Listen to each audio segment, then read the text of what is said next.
Halo dokter, isotretinoin itu metabolit vitamin A yang bekerja dengan cara mengurangi radang akibat bakteri penyebab jerawat dan hiperkeratosis dari kelenjar sebaceus yang ada di folikel rambut.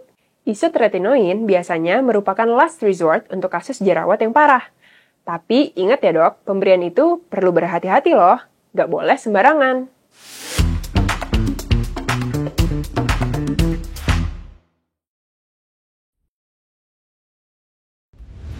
Bahkan BPOM belum menyetujui penggunaan obat ini di Indonesia ya dok. Nah, pemberian isotretinoin biasanya mulai dari dosis yang rendah terlebih dahulu, baru ditingkatkan sesuai toleransi pasien. Tapi penambahan dosis itu perlu pertimbangan yang serius. Soalnya, ada beberapa efek samping dari isotretinoin. Yang pertama, gejala hipervitaminosis A. Bisa berupa bibir, kulit, atau mata yang kering.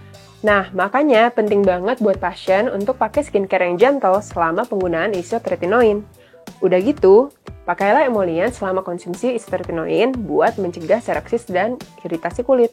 Pasien juga bisa pakai petroleum jelly buat bibir yang kering. Dia juga bisa pakai eye drop tears karena efek samping isotretinoin itu bikin kering pada mata. Terus yang kedua, efek sistemik. Kayak apa? Contohnya sakit kepala, rambut rontok, nyeri sendi, nyeri otot, dan insomnia.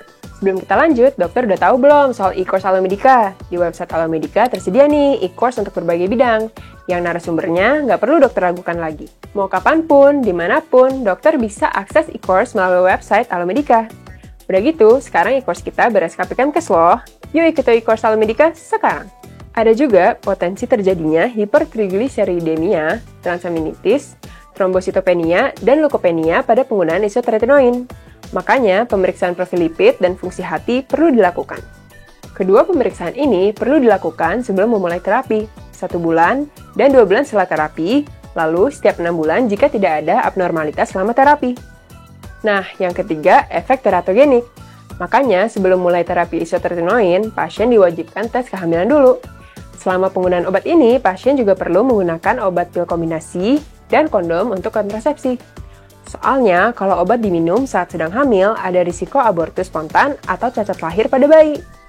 Sip, itu dia efek samping yang dapat terjadi pada penggunaan isotretinoin. Efek-efek samping ini berkaitan erat dengan penggunaan dosis yang digunakan. Makanya, penting untuk menilai toleransi pasien. Like dan share video ini ke teman-teman dokter. Subscribe juga ke channel Alomedica dan nyalain lonceng notifikasinya.